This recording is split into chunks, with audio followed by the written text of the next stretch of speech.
ሰላም ጤና ይስጥልን ተመልካቾቻችን ከአንከር ሚዲያ ዝግጅት ክፍል አክብሮ ሰላምታችን እናቀርባለን። ልዩ የዜና መሰናዶ ይዘን መጥተናል። ዘመቻ አንድነት በሚል አራቱ የአማራ ፋኖ መዋቅሮች በጋራ የከፈቱት ጥቃት በተመለከተ መረጃዎች እየደረሱን ነው። ይህንን መረጃ መነሻ አድርገን ውይይትም እናደርጋለን። የዘውትር ተሳታፊያችን መስመር ላይ ይገኛል። በቅድሚያ ስላሉት አውደ ውጊያዎች በዝርዝር ያቀርብልናል። ወደሱ አልፋለሁ። አመሰግናለሁ መሳይ። ወደ ዝርዝር ጉዳዮች ከመግባቴ በፊት የዛሬ ዓመት ለአማራ ፋኖ ህዝባዊ እንቅስቃሴና ትግል የመሰረት ድንጋይ ተብሎ የሚጠቀሰው ሻለቃ ውባንታ ባተ በውጊያ ላይ መስዋዕትነት እንደከፈለ ይታወቃል። ልክ በዛሬው ቀን የዛሬ ዓመት ነው በውጊያ ላይ እንዳለ መስዋዕትነት የከፈለው። አጠቃላይ በጎንደር ክፍለ ሀገር በአራቱም ዞኖች የመጀመሪያ ክፍለ ጦር መስርቶ የጉና ክፍለ ጦር መስርቶ ለደቡብ ጎንደር፣ ለሰሜን ጎንደር፣ ለማዕከላዊ ጎንደር እና ለደቡብ ጎንደር አሪያ የሆነ እንቅስቃሴ ሲያደርግ የነበረው ጀግናው የሻለቃው ውባንታ ባተ የዛሬ ዓመት በተሰዋበት ዓመት ተከትሎ ምክንያት በማድረግ በአራቱም የአማራ ግዛቶች ይህን ጀግና መስዋዕትነት ምክንያት በማድረግ ዘመቻ ውባንታ ባተ በሚል እና ዘመቻ አንድነት በሚል በአገዛዙ ጦር ላይ ከፍተኛ ውጊያ ከፍቷል።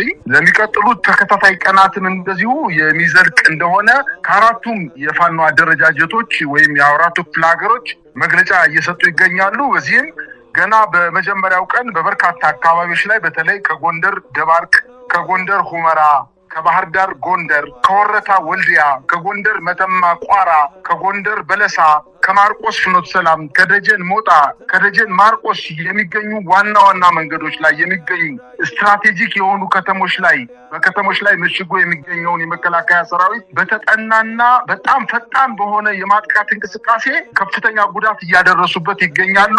በዝርዝር ሄዳለሁ ማለት ነው። የዘመቻ አንድነት ድሎችን በጎንደር ስንመለከት ዛሬ መጋቢት 10 2017 ዓ.ም ከጠዋቱ የጀመረ ከፍተኛ የማጥቃት እንቅስቃሴ ተካሂዷል። ለነጻነትና ለአንድነት በሚል መሪ ቃል ኪዳን ከጠዋቱ 12 ሰዓት ጀምሮ በጎንደር ሁሉም ማዕዘናት በፋሽስቱ አብይ አህመድ ሰራዊት ላይ የተጀመረ ወታደራዊ ማጥቃት በጠላት ላይ ከፍተኛ ሰብአዊና ቁሳዊ ኪሳራ ማድረሱ ተችሏል። የዘመቻው አካል የሆነው የጎንደር በተለይ ደግሞ የሰሜን ምዕራብ ቀጠና አርማጭሆና ቋራ አካባቢ በተለይም በጅንግራና መሬና በጠላት በተጠቀሱ ቦታዎች ላይ በጠላት ላይ በተወሰደ ወታደራዊ ማጥቃት 6 ብሬን፣ 1 ስናይፐር፣ ከ112 በላይ ነፍስ ወከፍ የጦር መሳሪያ፣ ከ4000 በላይ ተተኳሽ ጥይት፣ 81 ፈንጂዎች ከጠላት የተማረከ ሲሆን ከ116 በላይ ጠላት ተደምስሷል። 35 ጠላት ደግሞ ተገዶ በህይወት እጅ እንዲሰጥ የተደረገ መሆኑን ለማወቅ ተችሏል።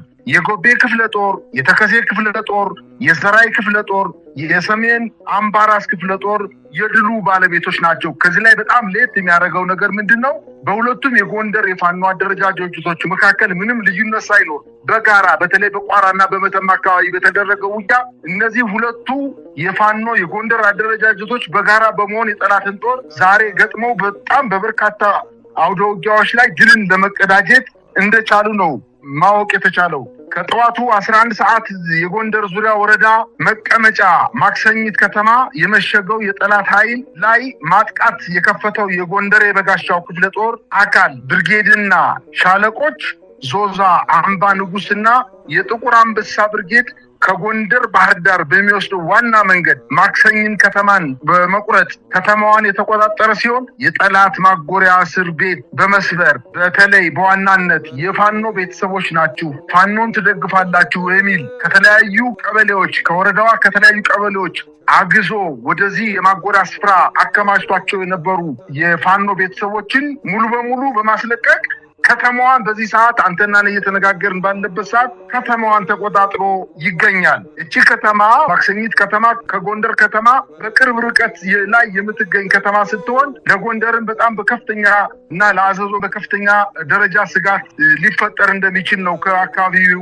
ነዋሪዎች የደረሰኝ መረጃ የሚያመለክተው። በተጨማሪ በአገዛዙ ጦር ላይ በተወሰደ እርምጃ በዚህ ከተማ ላይ ከ30 በላይ የአገዛዙ ጦር ሙት ሲሆን ከ20 በላይ ቁስለኛ መሆን ተችሏል። በደቡባዊ ጎንደር ቀጠና ሰፊ ቀጠና የሸፈነ አውደ ውጊያ እየተደረገ ሲሆን የሜጀር ጀነራል ውባንታ ባተ አንደኛ ኮር፣ ኢንጂነር ስመኘው ተወርዋሪ ክፍለ ጦር እና መብረቁ ክፍለ ጦር በጋራ በወሰዱት ከባድ የማጥቃት እንቅስቃሴ በአንበሳሜ፣ ወረታ፣ ጋሳይ፣ አለምበር፣ በኋላ እና አዲስ ዘመን የሰፈረው የጠላት ኃይል ሙሉ በሙሉና በከፊል የተደመሰሰ ሲሆን የወረዳ መቀመጫ የሆነችውን አንበሳሜ ከተማ ሰፍሮ የነበረው ጠላት ሙሉ በሙሉ ተደምስሷል። በዚህ ሰዓት ከተማዋ በወገን ቁጥጥር ስር ትገኛለች። በዚህ አውደ ውጊያ ከ160 በላይ የጠላት ጦር የተደመሰሰ ሲሆን ከ95 በላይ ቁስለኛ መሆን ችሏል። ከጠላት ከ100 በላይ የጦር መሳሪያ የተማረከ ሲሆን በቀጠናው የአማራ ፋኖ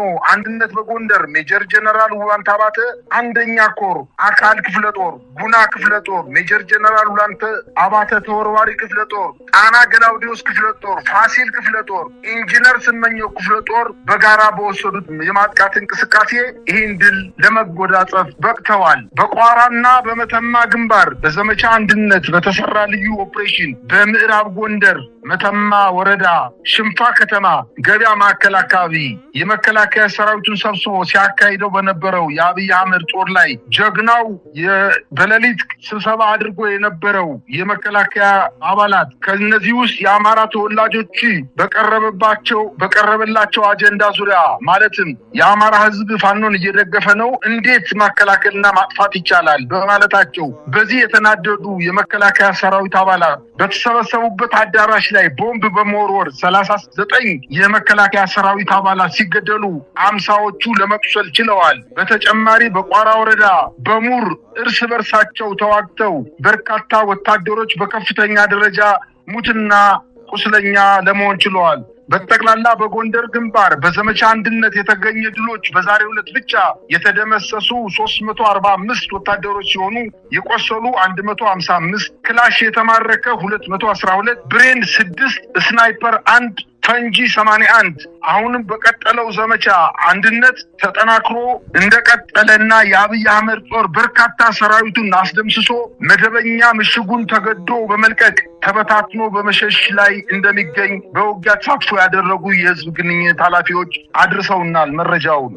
በጣም ነው የማመሰግነው። እንግዲህ በጎንደር የዘመቻ አንድነት መርሃ ግብር ከጠዋቱ 12 ሰዓት በኢትዮጵያ አቆጣጠር መጀመሩና አጠቃላይ በተመሳሳይ ሰዓት ነው በተለያዩ አካባቢዎችም ዘመቻው የተካሄደው። እስቲ በጎጃም ያለው ምን ይመስላል? በጎጃምም በበርካታ አካባቢዎች ነው ውጊያዎች የተካሄዱት። አመሰግናለሁ መሳይ። በጎጃም ደግሞ በጣም የሚገርም ዜና ነው። እስከዛሬ ድረስ የጎጃም ፋኖ አንድ በመሆኑ በአንድ እዝ ጠገገት ስር በመሆኑ ከዚህ በፊት በሚያደርጉት ውጊያ ተሞክሮ ለሌሎች ክፍለ ሀገሮችም አርያ በመሆን ከፍተኛ ጀብዶ ሲፈጽሙ በዚህ 2 ዓመት በተንቀሳቀሱበት ጊዜ ከፍተኛና አርያ ሊሆን የሚችል ጀብዶ ፈጽመዋል። አሁን ደግሞ በዛሬው ዕለትና ትናንትና ማታ የጀመረውና እስከዛሬ ድረስ ምሽት ድረስ ቀጥሎ ያለው በጎጃም አጠቃላይ 3ቱና በ4ቱ ዞኖች አካባቢ ላይ እየተደረገ ያለው ውጊያ እጅግ በጣም ፈጣን በአገዛዙ ጦር ላይ ከፍተኛ ጉዳት ያደረሰ እና መቋቋም ያልቻለ የመከላከያ ሰራዊት ተበታትኖ ወደ ተለያየ አካባቢ እየተበታተነ እየፈረጠጠ እንደሆነ ነው ለማየት የተቻለው። ይህንን ለማስጨበጥ ዛሬ ይህ ዘመቻ አንድነት የሻለቃው ውባንታ ባተ መታሰቢያ በጎጃም መጋቢት 10 2017 ዓ.ም በሌሊት በተጠናከረና በተደራጀ ሁኔታ በአገዛዙ ጦር ላይ ጥቃት መፈጸሙ ጀምሯል። በዛሬው ዕለት እንኳ የአማራ ፋኖ በጎጃም አንደኛ ክፍለ ጦር ባህር ዳር ብርጌድ፣ አንሙት ያዛቸው ብርጌድ እንዲሁም የጣናው መብረቅ ብርጌድ በጋራ በተቀናጀና በተናበበ መልኩ በአዴትና አካባቢው ግዳጃቸውን በተሳካ ሁኔታ መፈጸም የቻሉ ሲሆን በዚህ ግዳጅ 15 ክላሽንኮቭ መሳሪያ፣ 3000 ተተኳሽ ጥይት ተማርኳል። የሟች የጠላት ብዛት 25 ሲሆን ውጊያ የተካሄደባቸው ቦታዎች አዴት ከተማ ቻይና ካምፕ ሲሆን ዴንሳ፣ ባታ፣ ምላጭ በር፣ አይቀጡባ ጊዮርጊስ፣ አቦላ ተራራ ሲሆኑ ከዚህ በተጨማሪ በአይን የተረጋገጠ 3 አምቡላንስ ቁስለኛ ወደ ጥበበጊዮን ሆስፒታል እንደገቡ ማረጋገጥ ተችሏል። በቀጣይም የአማራ ፋኖ የሚሰጣቸውን ተልእኮዎች በሁሉም አቅጣጫ በመፈጸም አንድነቱን በማጠናከር ጠላትን የመደምሰስ ስራ ተጠናክሮ የሚቀጥል መሆኑን በመረዳት የሐሳብ ልዩነቶችን በማጥበብ አማራን የማዳን የሁላችንም ኃላፊነት መሆኑን በመረዳት በአንድነት መዋጋት ስንችል ይህን የመሰለ ታላቅ ድል ማስመዝገብ ይቻላል። የዛሬ ግዳጅ ማሳያ ነው ብለዋል። 1ኛ ክፍለ ጦር ባህር ዳር ብርጌድ ህዝብ ግንኙነት ኃላፊ እንደተናገረው ከሆነ በተጠቀሰው አካባቢ በጠላት ኃይል ላይ የበላይነት በመውሰድ ተበታትኗል ብለዋል። ዘመቻ አንድነት በሚል በመላው አማራ እየተደረገ ባለው ጠላትን የመደምሰስ የጋራ ዘመቻ በምስራቅ ጎጃም እና በምዕራብ ጎጃም አጎራባች ወረዳዎች ዛሬ መጋቢት 10 ቀን 2017 ዓ.ም በአማራ ፋኖ በጎጃም በ7 ክፍለ ጦር በተደረገ ከባድ የማጥቃት እንቅስቃሴ በጠላት ላይ ከመቼውም ጊዜ በላይ ጠንካራ ሰዋዊና ቁሳዊ ኪሳራ ማድረስ ተችሏል ብለዋል። በዚህም 4 ብሬን፣ 1 ስናይፐር፣ 75 ክላሽንኮቭ፣ 7600 የተለያዩ የቀላልና የቡድን መሳሪያዎች ተተኳሽ ጥይቶች፣ 3 የመገናኛ ሬዲዮ ተማርኳል። 2 በአማራ ፋኖ በጎጃም በአጠቃላይ በ35 ግንባሮች አውደ ውጊያዎች እየተደረጉ ሲሆን ውጊያው አሁንም እንደቀጠለ ነው። በደብረ ማርቆስ ከተማ እንዲሁም አዴት፣ ጎንጅን ቆለላ፣ ቢቸና፣ ደብረ ወርቅ፣ ሰዴ፣ ድጓጽዮን፣ ቁይ፣ የእዱሃ፣ አማኑኤል፣ ደንበጫ፣ መርጦ ለማርያም፣ ሮብ ገበያ ከተሞች በመግባት በጠላት ኃይል ላይ ከባድ ኪሳራ አድርሰዋል። እስካሁን በአጠቃላይ ከ509 የጠላት ኃይል ሙት ሲሆን 287 ቁስለኛ በማድረግ በዘመቻው የተሳተፉ የፋኖ ኃይሎች አስደማሚ ድል ተጎናጽፈዋል።